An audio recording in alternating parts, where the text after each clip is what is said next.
Let me tell you a story. Started back like middle school when I got my first phone. I got one of those flip phones that was like, you can go like that way and that way, so like it was pretty good at the time. Mm. But when I went to North Carolina, like everyone had an iPhone, so I was like, okay, gotta have an iPhone so I could be like in the in crowd. So I got an iPhone, and now I was like officially there. But then when I got to high school, like you kind of just needed the phone regardless of whatever, because like you could communicate with people, whatever, and like the video was exploding, whatever. And another thing that occurred was people were getting licenses and they couldn't drive. And we always got talked about like texting and driving whenever growing up, and that was a big deal. So one day, my junior year, when I could drive, my friend, we'll call him Sam, he asked me to ride home. And he was like right next to me, so it wasn't a big deal. And the ride from to and from school, I knew like the back of my hand. Like even if I go back there now, I could probably drive there with my eyes closed. But and when I was driving, I never checked my phone. Like I was the most strict driver. I would literally drive the speed limit with two hands on the wheel, and I'd be like on the wheel. Like I was like the old person driving the car. So we got to an intersection, and I knew my mom was gonna call me at some point. And my friend goes, "Oh hey, your mom's calling." So I picked up my phone, and I had it like this, so it was like in front of the windshield, whatever. And I noticed that a person coming head on was just coming in my lane. So I had almost no time to react, and I veered off the road and we ended up in a parking lot and just completely frozen. And I thought that if I was any more glued to my phone, I might not be standing here today. So that's why I think phone addiction is something that's important to talk about. First, what are some signs that you cannot get off your phone? You wake up and the first thing you do is check your phone. A lot of people do that. It's like, you see the news, people are trying to contact you, whatever. If you feel your pocket and your phone's not there, some people just literally cannot survive. Yeah, I know you, George. It happens all the time. And then you fall asleep. Sometimes you fall asleep with your phone in your hand. You go to bed and you're on your phone. Or like you'll always put it next to you because you gotta go up in the morning. Like you can't survive in public if you don't have your phone. Like if you're going to like a doctor's appointment, you're waiting and they're what are you gonna do? Read a magazine? It's ridiculous. And then you're constantly charging your phone because you're always on it, so it's always dying. So you go somewhere and you're asking people for a charger.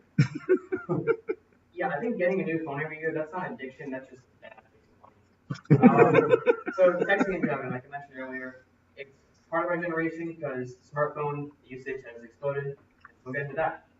So what is 6 times? Well, Edgar Snyder is a personal injury law firm, and they did an investigation, gathered some statistics about texting and driving and its impact. So 6 times, that is the amount of incidents compared to drunk driving. Texting and driving results in 6 more accidents than drunk drivers. 1.6 million accidents per year caused by texting and driving, and about a quarter of those result in injury or death. And even the DMV talks about how almost ridiculous it can be. A text, reading one or sending one, can take about anywhere between 5 seconds or so. And if you're on a main road, in that time, you could be going about a football field length. And if you're doing that more than once, you can be going thousands of feet and you're not even looking at the road. Okay, so, I mean, obviously it's dangerous. So, like, why would you want to do it? And why would not? It's also, like, against the law. That's kind of an important thing to, address. It's illegal, so you're not gaining anything. Like, it's not hard to just, 99% of those calls can wait. You can just put your phone off, just put your phone in the pocket, and you can get it as you're done.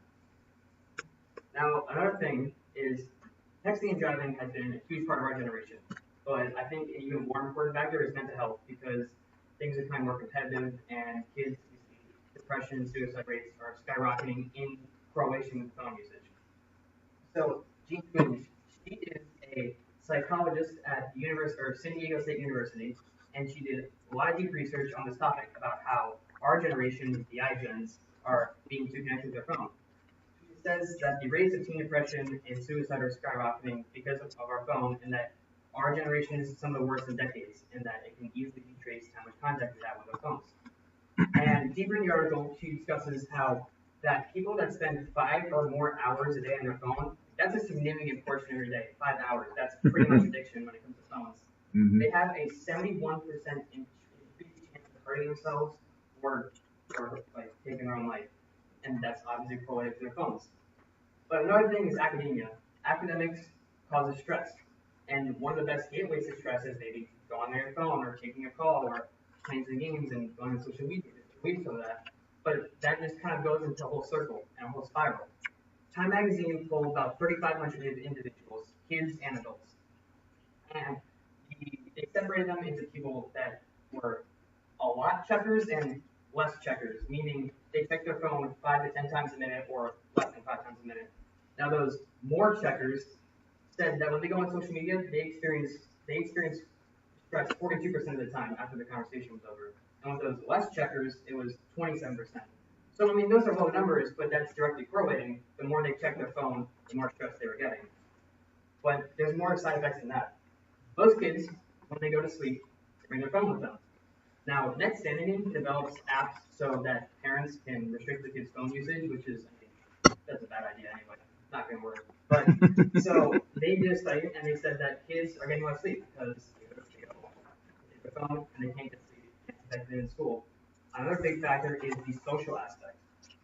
Kids are being so glued to their phone, they lose that face-to-face value that they just don't know how to interact anymore.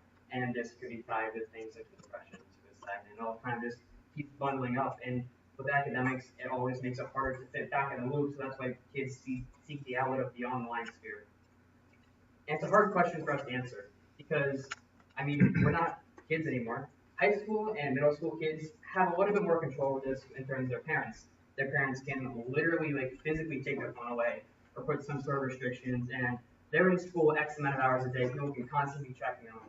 But with us here, we're kind of adults now. I mean, most of us are mature enough to know how much time we should be spending on one thing or another to not be addicted. But especially when it comes to mental health, it's really important because there's plenty of outlets here that are open up to us, and sometimes we don't take advantage of them because of multiple reasons. Sometimes you don't want someone to know when you're hurting because you don't want to put that weight on them. Sometimes you're scared to say anything because of what's going to happen, so you bundle it in and you don't say anything.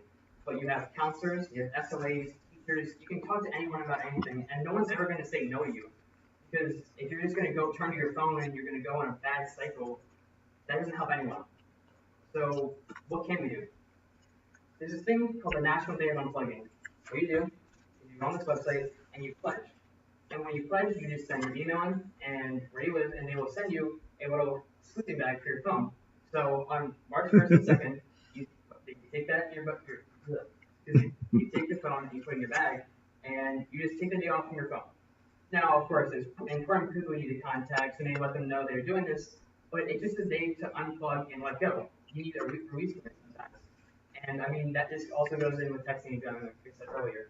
When you should be driving, you should think of that as a time to unplug. You can listen to music, do anything, but you need to stay focused. And your mental life, you need to stay focused as well. And if going to your phone is going to cause that to be a larger detriment, then sometimes you just need to unplug. Okay.